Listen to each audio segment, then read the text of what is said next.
Subscribe कीजिए हमारे educational channel को और बेल आइकन दबाइए सबसे पहले वीडियो पाने के लिए।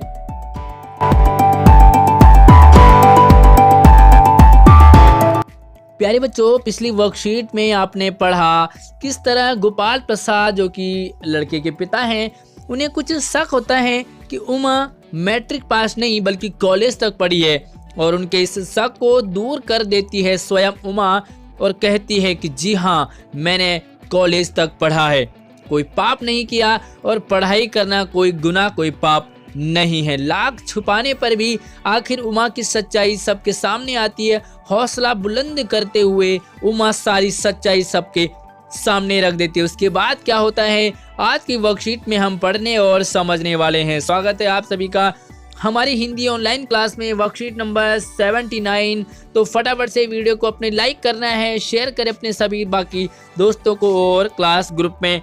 तो चलिए, गोपाल प्रसाद जी को सारी बातें पता लग जाती है। बाबू रामस्वरूप, आपने मेरी इज्जत उतारने के लिए यहाँ बुलाया था क्या मुझे? तो गोपाल प्रसाद जी कहते हैं लड़की के पिता से कि जब आपकी बेटी कॉलेज तक पढ़ी थी तो आखिर आपने मुझे क्यों बुलाया यहाँ पर रिश्ते के लिए? उमा कहती है जी हाँ, और हमारी बेइज्जती नहीं होती जो आप इतनी देर से नाप तोल कर रहे हो। और जरा अपने इस साहबजादे से पूछिए कि अभी पिछली फरवरी में ये लड़कियों के हॉस्टल के इर्द गिर्द क्यों घूम रहे थे और वहां से कैसे भगाए गए थे। यानी कि जो लड़का है शंकर, वो कैरेक्टरलेस है और वो लड़कियों के हॉस्टल में भी चक्कर लगाता रहता था। और एक बार तो हॉस्टल के नौकरानी से, यानी कि हॉस्टल में जो गार्ड होते हैं उनसे भी पिटा था और उसने अपनी नाक रगड़ी थी, यानी कि कुछ ऐसी हरकत उसने कर दी थी। तो शंकर जी कहते हैं बाबूजी चलिए, और चलेंगे क्यों नहीं, क्योंकि आखिर पोल जो खुल चुकी है शंकर की इज्जत कुछ है नहीं और जो जितनी भी थी उसकी भी बैंड बजने वाली है। गोपाल प्रसाद कहते हैं लड़कियों के हॉस्टल में? क्या तुम कॉलेज में पढ़ी हो? उमा जी हाँ, कॉलेज में पढ़ी हूँ, मैंने बीए पास किया है, कोई पाप नहीं किया, कोई चोरी नहीं की और न आपके पुत्र की तरह ताक झांक कर कायरता दिखाई है। मुझे अपनी इज्जत अपने मान का ख्याल तो है, लेकिन इनसे पूछिए कि ये किस तरह नौकरानी के पैरों पड़कर अपना मुंह छिपाकर भागे थे। लड़की ने, उमा ने सारी पोल खोल दी। और हौसला बुलंद होना चाहिए जब हम किसी सच्चाई पर चलते हैं, जब हम कोई गुनाह नहीं करते हैं तो अपनी बात सबके सामने रखना बहुत बड़ा एक होशियारी वाली बात है, जो कि उमा ने कर दिखाया। और वो बताती है कि मैंने बीए पास भी किया, मैंने पाप नहीं किया है, आपके बेटे की तरह हमारी इज्जत तो है, हमने कायरता नहीं दिखाई, हमारी इज्जत है, हमारा ख्याल है, हमारा मान है। लेकिन आपका बेटा तो नौकरानी के भी पैरों पड़ करके उसने मुंह छिपाया था। गोपाल प्रसाद खड़े होकर गुस्से में बस हो चुका। बाबू रामस्वरूप, आपने मेरे साथ दगा किया, आपकी लड़की बीए पास है और आपने मुझसे कहा था कि मैट्रिक तक पढ़िए, लाइए मेरी छड़ी कहाँ है, मैं चलता हूँ। बेंत ढूंढ कर उठाते हैं, बीए पास, उफ, गजब हो जाता, झूठ का भी कुछ ठिकाना है। आओ बेटे चलो। दरवाजे की ओर बढ़ते हैं। उमा फिर भी नहीं छोड़ती उन्हें, दरवाजे तक भी कहते जी हाँ जाइए, जरूर चले जाइए, लेकिन जाकर जरा यह पता लगाइएगा कि आपके बेटे की रीढ़ की हड्डी भी है या नहीं, यानी कि बैकबोन।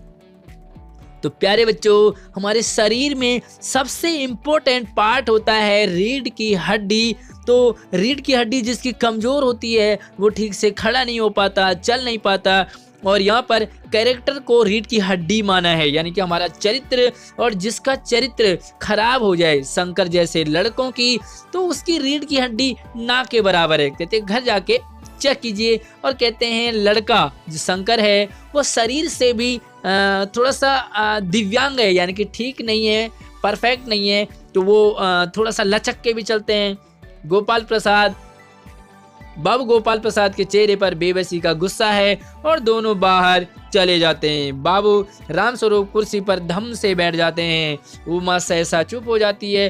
प्रेमा का घबराहट की हालत में आना, उमा रो रही है। और यहाँ पर आपने देखा किस तरह से गोपाल प्रसाद चले जाते हैं और जो लड़की के पिता हैं बाबू राम स्वरूप, जो कि उमा की शादी करवाना चाहते हैं, कि लड़की के पिता होने के नाते उन्हें काफ़ी चिंता है लड़की की, और ये रिश्ता भी वापस चला जाता है। तो पिता बड़े परेशान हो जाते हैं क्योंकि उनकी लड़की के लिए रिश्ता वापस जा चुका है। तो प्यारे बच्चों, ये है आपके पास आज की वर्कशीट जो कि रीढ़ की हड्डी है, और इस पार्ट ये बहुत लंबा पार्ट है लेकिन 3 ही वर्कशीट में से कंप्लीट कर दिया। मैं कोशिश करूँगा इसकी कंप्लीट वीडियो बनाने की। अगर आप ज़रूर कहें कमेंट में कि क्या इस पूरे पार्ट की पूरी वीडियो बनानी चाहिए, तो मैं ज़रूर कोशिश करूंगा। और यहाँ पर जो 5 सवाल है हमारे लिए, पहला सवाल है, उमा कॉलेज में पढ़ी है।